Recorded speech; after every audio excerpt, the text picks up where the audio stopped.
ಅನಂತ ದಂಡ ಭಕ್ತಿಯ ಪುರಸರವಾದ ಪ್ರಣಾಮಗಳನ್ನು ಸಮರ್ಪಣೆ ಮಾಡಿ ಈ ನೆಲದ ಶಕ್ತಿ ಕೇಂದ್ರವಾಗಿರ್ತಕ್ಕಂತಹ ಈ ನೆಲದ ಆರಾಧ್ಯ ಶಕ್ತಿಯ ಪೀಠವಾಗಿರ್ತಕ್ಕಂತಹ ತಮ್ಮೆಲ್ಲರ ಆರಾಧ್ಯ ದೈವ ಬಸವೇಶ್ವರರ ಪವಿತ್ರ ಸನ್ನಿಧಾನಗಳಿಗೆ ಅನಂತ ಭಕ್ತಿಯ ದಂಡದ ಪ್ರಣಾಮಗಳನ್ನು ಸಮರ್ಪಣೆ ಮಾಡಿ ಕಾರಣಕ ಯುಗ ಪುರುಷ ಪರಮಾರಾಧ್ಯ ಗುರುವರ್ಯ ಹಾನಗಲ ಕುಮಾರ ಮಹೇಶ್ವರಗಳವರನ್ನು ಮನೋಮಂದಿರದಲ್ಲಿ ಅತ್ಯಂತ ಭಕ್ತಿಯಿಂದ ಸ್ಮರಣೆಯನ್ನು ಮಾಡಿಕೊಂಡು ಪರಮಾರಾಧ್ಯ ಗುರುಗಳು ಗಡಿಭಾಗದಲ್ಲಿ ಕನ್ನಡದ ಗುಡಿಯನ್ನು ಕಟ್ಟಿದ ಗಡಿಯ ಸಂತನೆಂದೇ ಪ್ರಸಿದ್ಧಿಗೊಂಡಿರತಕ್ಕಂತಹ ಪರಮ ಪೂಜ್ಯ ಶ್ರೀಮನ್ ನಿರಂಜನ ಪ್ರಣವ ಸ್ವರೂಪ ಗುರು ಅಲ್ಲಮ ಶಿವಯೋಗಿಗಳವರ ಶ್ರೀಚರಣವನ್ನು ಮಸ್ತಕದ ಮೇಲೆ ಇರಿಸಿಕೊಂಡು ಪರಮ ಪೂಜ್ಯನೀಯ ಗುರುಗಳವರನ್ನು ಭಕ್ತಿಪೂರ್ವಕವಾಗಿ ಮನೋಮಂದಿರದಲ್ಲಿ ಸ್ಮರಣೆಯನ್ನು ಮಾಡಿಕೊಂಡು ಅಲ್ಲಮನ ನಡೆ ಹಳ್ಳಿಗಳ ಕಡೆ ಯಾತ್ರೆಯ ಇಂದಿನ ಜೈನಾಪುರ ಪುಣ್ಯದಲ್ಲಿ ನಡೆದಿರತಕ್ಕಂಥ ಅಧ್ಯಾತ್ಮದ ಉತ್ಸವದ ಪ್ರಾರಂಭದ ಈ ವೇದಿಕೆಯಲ್ಲಿ ಸಂಗೀತದ ಸೇವೆಯನ್ನು ಸಲ್ಲಿಸುತ್ತಲಿರುವ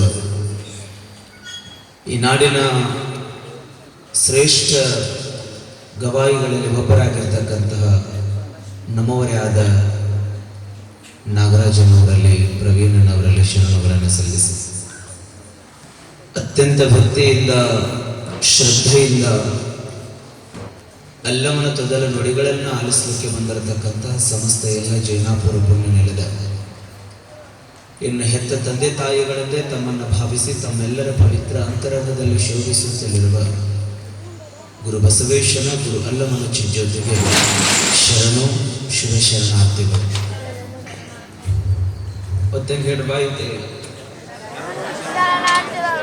ಶರಣು ಶಿವಶರಣಾರ್ಥಿಗಳು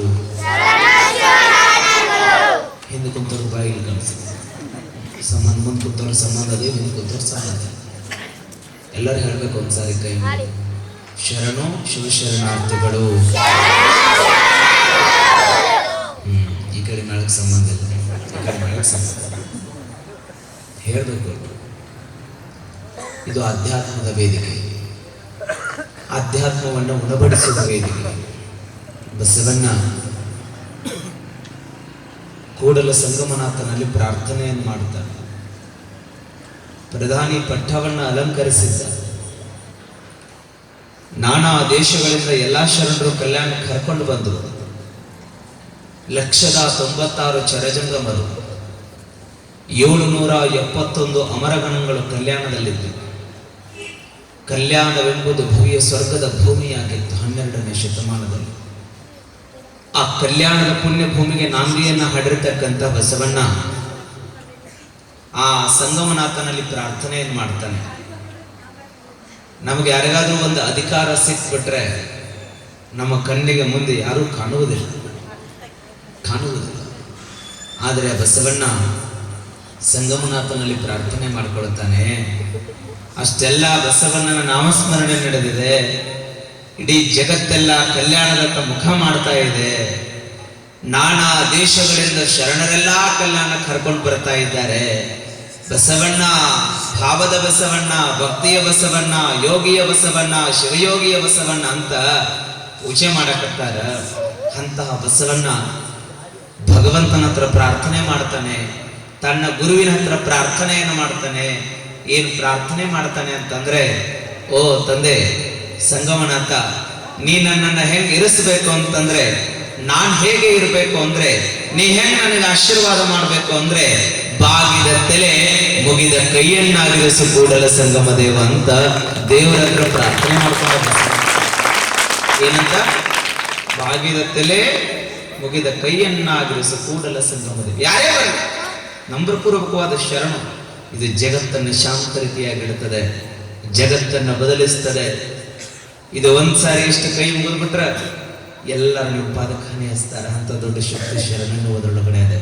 ಶರಣರು ಹೇಳ್ತಾರೆ, ಕೇವಲ ಒಂದು ಸಾರಿ ನೀನು ಶರಣೆಂದಡೆ ನಿನ್ನಡಿಗೆ ಬಂದ ಮರಣವೂ ನಿನ್ನನ್ನು ಬಿಟ್ಟು ಓಡಿ ಹೋಗುವುದಯ್ಯ ಅಂತ ನಮ್ಮ ಶರಣರು ಹೇಳ್ತಾರೆ.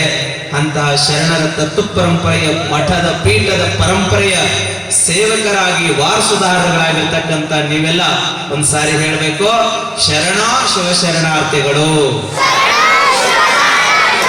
ಹೇಳಿದ್ರೆ ಹಿಂದಿಂದ ಯಾಕೆ ಹೇಳ್ಕೊಂತ ಬರ್ಬೇಕನಾ ಏನ ಇಟ್ಟು ಹೇಳೋರು, ಮತ್ತ ಅದಕ್ಕೊಂದು ಇನ್ನೊಂದು ಹೇಳ್ಕೊಂತ ಬರ್ದಾವ. ಪ್ರಾರಂಭದ ವೇದಿಕೆ ಇಷ್ಟು ಜಾತ್ರೆ ನಡೆದದ ನೋಡ್ರಿ ನಿಮ್ಮೂರೊಳಗಡೆ. ನಾ ಸುಮ್ಮನೆ ವೇದಿಕೆಯನ್ನು ಮಾಡ್ತಾರೆ ಅಂತ ನಾನಂದೆ, ದೂರದಿಂದ ಇಲ್ಲಿವರೆಗೆ ನನಗೆ ಬರಬೇಕಾದ್ರೆ ನಾನು ಕಾಣಿಸ್ತಾ ಇದ್ದಿದ್ದು ಬಸವಣ್ಣನ ಶಿಖರದ ಗೋಪುರದ ಲೈಟ್ಗಳು ಮತ್ತು ಬೆಳಕುಗಳು. ನಾ ಗೌಡ್ರಿಗೆ ಅಂದೆ, ಏನ್ರಿ ಜಾತ್ರೆ ಮಾಡಕತ್ತೀರಿ ನಿಮ್ಮೂರಾಗ ಅಂತ ಕೇಳಿದ್ನ. ಅವರಂದ್ರು, ಚಿಂಚನೆ ಮಠದ ಸ್ವಾಮಿಗಳು ಯಾವಾಗ ನಮ್ಮ ಊರಿಗೆ ಬರ್ತಾರೆ, ನಮ್ಮ ಊರಾಗೆಲ್ಲ ಜಾತ್ರೆ ಇದ್ದಂಗ ನಾವು ಜಾತ್ರೆ ಮಾಡೋರೆ. ಇದು ಮೊದಲ ಜಾತ್ರೆ, ಎರಡನೇ ಜಾತ್ರೆ ಚಿಂಚನೆ, ಒಂದನೇ ಜಾತ್ರೆಯಲ್ಲಿ ಎರಡನೇ ಜಾತ್ರೆ ಚಿಂಚನಿ ಒಳಗೆ. ಸತ್ಯ ಅದೇ, ಸತ್ಯ ಅದೇ. ನಮಗೂ ನಿಮಗೂ ತಾಯಿಯ ಮಗುವಿನ ಸಂಬಂಧ. ಹೇಗೆ ತಾಯಿ ಮಗುವನ್ನ ರಕ್ಷಣೆ ಮಾಡ್ತಾಳೆ, ಮಗುವನ್ನ ಬಿಟ್ಟು ತಾಯಿ ಇರ್ಲಿಕ್ಕಿಲ್ಲ, ತಾಯಿಯನ್ನ ಬಿಟ್ಟು ಮಗು ಇರ್ಲಿಕ್ಕಿಲ್ಲ. ದೊಡ್ಡದಾದ್ಮೇಲೆ ಬಿಡ್ರೆ ಅವ್ ನಿಮ್ಗೆ ಬಿಟ್ಟಿರ್ತಾವ, ಆ ಮಾತು ಬೇರೆ. ನೀವಿರೋ ಅಂದ್ರೆ ನಿಮ್ಗೆ ಓದ್ ಹೋಗವ, ಆ ಮಾತು ಬೇರೆ. ನಾ ಹೇಳಕತ್ತಿದ್ದ ಮಗು ಮತ್ತು ತಾಯಿಯ ಸಂಬಂಧ, ತರುಣನ ಸಂಬಂಧ ಅಂತ ಹೇಳ್ತಾ ಇಲ್ಲ, ತಾಯಿ ಮತ್ತು ಮಗುವಿನ ಸಂಬಂಧ. ಚಿಂಚನಿ ಮಠ ಮತ್ತು ಜೈನಾಪುರ ಹೇಗೆ ಅಂತಂದ್ರೆ ತಾಯಿ ಮತ್ತು ಮಗುವಿನ ಸಂಬಂಧ ಇದ್ದ. ಚಿಂಚನಿ ಮಠ ಹೆಂಗಂದ್ರೆ ಜೈನಾಪುರಕ್ಕೆ ತಾಯಿ ಇದ್ದಂಗ, ಜೈನಾಪುರದೊಳಗೆ ಇರ್ತಕ್ಕಂಥವರೆಲ್ಲ ಚಿಂಚನಿ ಮಠದ ಮಕ್ಕಳಿದ್ದಂಗ, ಮಗು ಇದ್ದಂಗ. ಆ ಗುರುನಾಥ ನಿಮ್ಮನ್ನು ರಕ್ಷಣೆಯೇ ಮಾಡ್ತಾನೆ ಹೊರತಾಗಿ ನಿಮ್ಮನ್ನು ದೂರ ಕೊಡುವಂತ ಅವಕಾಶ ಇದೆ. ಅಂತ ಸಂಬಂಧದ ಇತಿಹಾಸಕ್ಕೆ ಮತ್ತೊಂದು ಕ್ಷಣ, ಮತ್ತೊಂದು ಮೈಲಿಗಲ್ಲನ್ನು ತಾವೆಲ್ಲರೂ ಇಡ್ತಾ ಇದ್ದೀರಿ. ಇಷ್ಟು ವರ್ಷದ ಅವಧಿಯ ಇತಿಹಾಸದಲ್ಲಿ ಮೊಟ್ಟ ಮೊದಲಿಗೆ ಚಿಂಚನಿ ಮಠದಿಂದ 5 ದಿನಗಳ ಕಾಲ ಪ್ರವಚನ ನಿಮ್ಮೂರೊಳಗಡೆ ನಡೆದದೆ ಅಂತ ಭಾವಿಸ್ಕೊಳ್ತೇವೆ. ನಮಗ ನಿಮಗ ಕೇವಲ ನಮ್ಮ ಮಠಕ್ಕೆ 900 ವರ್ಷ ಅಲ್ಲಮರ ಬಂದ ತಕ್ಷಣ ಮಠ ಅಲ್ಲ, ಅಲ್ಲಮರ ಪೂರ್ವದಲ್ಲಿಯೂ ಚಿಂಚನಿ ಮಠ ಈ ಭಾಗದಲ್ಲಿತ್ತು. ಸಿದ್ಧರ ಪರಂಪರೆಯಂತೆ ಬರ್ತಾವಲ್ಲ, ನೆಡಸೋಸಿಯಾಗ್ಲಿ ಚಿಂಚನಿ ಆಗ್ಲಿ, ಇವೆರಡೂ ಮಠಗಳು ಈ ಭಾಗದ ಐತಿಹಾಸಿಕ ಪರಂಪರೆಗಳನ್ನು ಒಳಗೊಂಡಿರ್ತಕ್ಕಂಥ ಮಠಗಳು. ಇವೆರಡು ಮಠಕ್ಕೆ ಏನಂತ ಕರೀತಾರ ಅಂತಂದ್ರ, ಅದಕ್ಕೆ ದುರ್ದುಂಡೇಶ್ವರ ಬಂದ್ಮೇಲೆ ದುರ್ದುಂಡೇಶ್ವರ ಸಿದ್ಧ ಸಂಸ್ಥಾನ ಆಯ್ತು, ಇದಕ್ಕೆ ಅಲ್ಲಮ ಪ್ರಭುಗಳು ಬಂದ್ಮೇಲೆ ಅಲ್ಲಂಪ್ರಭು ಸಿದ್ಧ ಸಂಸ್ಥಾನ ಆಯ್ತು. ಇವೆರಡೂ ಮಠಗಳು ಗೊತ್ತಿರ್ಲಿ, ದುರ್ದುಂಡಪ್ಪನವ್ರು ಬರೋಕ್ಕಿಂತ ಮೊದಲ, ಈ ಮಠಕ್ಕೆ ಅಲ್ಲಮ ಪ್ರಭುಗಳು ಬರೋಕ್ಕಿಂತ ಮೊದಲ ಈ ಎರಡೂ ಮಠಗಳಿಗೆ ಯಾರು ವಾಸ ಮಾಡ್ತಿದ್ರು ಅಂತಂದ್ರ ಸಿದ್ಧರು ಮತ್ತು ನಾಥರು ವಾಸ ಮಾಡ್ತಿದ್ರು. ಅದಕ್ಕಾಗಿ ಈ ಮಠಗಳು ಸಿದ್ಧ ಪರಂಪರೆಯ ಮಠಗಳಾಗಿರ್ತಕ್ಕಂಥದ್ದು ನಮಗೆ ನೆನಪಿರಬೇಕು. ಈ ಮಠಗಳಿಗೆ ಈ ಭಾಗದಲ್ಲಿ ಯಾವುದೇ ಮಠಗಳು ಇರದೇ ಇರತಕ್ಕಂಥ ಸಂದರ್ಭದಲ್ಲಿ ಈ ಭಾಗದಲ್ಲಿ 2 ಮಠಗಳು ಈ ಭಾಗದಲ್ಲಿ ಆಧ್ಯಾತ್ಮದ ಕ್ರಾಂತಿಯನ್ನು ಮಾಡ್ತಾರೆ. ಒಂದು ನೆಡಸೋಸಿ, ಮತ್ತೊಂದು ಚಿಂಚನಿ. ಈ 2 ಮಠಗಳು ಈ ಭಾಗದ ಭಕ್ತ ಬಂಧುಗಳನ್ನು ಉದ್ಧರಿಸುವ ಶ್ರದ್ಧಾ ಪೀಠಗಳಾಗ್ತವೆ. ಆ ಸಿದ್ಧರು ತಪಸ್ಸನ್ನ ಮಾಡ್ತಾರೆ, ಜಪ ಮಾಡ್ತಾರೆ, ಸಿದ್ಧಿ ಮಾಡ್ತಾರೆ. ತಮ್ಮೆಲ್ಲ ಸಿದ್ಧಿಯ ಪ್ರತಿಫಲವನ್ನ ಯಾರಿಗೆ ಕೊಟ್ಟು ಹೋಗ್ತಾರೆ ಅಂದ್ರೆ ಈ ಭಾಗದ ಎಲ್ಲ ಭಕ್ತ ಬಂಧುಗಳ ಮಡಿಲಿಗೆ ಕೊಟ್ಟು ಹೋಗ್ತಾರೆ ಅಂತಕ್ಕಂಥದ್ದನ್ನ ನಾವು ನೆನಪಿಟ್ಟುಕೊಳ್ಬೇಕು. ಅಂತ ಮಠದ ವಾರಸುದಾರಗಳು ನೀವು. ನಮಗ ನಿಮಗ 1 ವರ್ಷದ್ದೋ 2 ವರ್ಷದ್ದೋ 100 ವರ್ಷದ ಇತಿಹಾಸ ಅಲ್ಲ. ಜೈನಾಪುರಕ್ಕೂ ಚಿಂಚನಿ ಮಠಕ್ಕೂ 1000 ವರ್ಷದ ಇತಿಹಾಸ ಇದೆ. ನಿಮ್ಮ ಊರೊಳಗ ಪೂಜೆ ನಡೀಬೇಕಂದ್ರೆ ಚಿಂಚನಿ ಮಠದ ಸ್ವಾಮಿಗಳು ಬಂದು ಹಸ್ತ ಮಠದಾಗ ನಿಮ್ಮ ಊರಾಗ ಪೂಜೆ ನಡೀತದೆ. ಅಲ್ಲಿಂದ ಬಂದು ಇಲ್ಲಿ ಅಡಿಗೆ ಬಸವಣ್ಣನ ಗುಡಿ ಒಳಗೆ ನೀರು ಬೆಳಗಬೇಕಂತ ಅಂತಂದ್ರ ಆ ನೀರಿಗೆ ಚಿಂಚನಿ ಸ್ವಾಮಿಗಳ ಹಸ್ತ ಮಠದಾಗ ನೀರು ತೀರ್ಥ ಆಗುವಂತ ಬಸವಣ್ಣನ ಗುಡಿಯಾಗ ಬೀಳುತ್ತದೆ.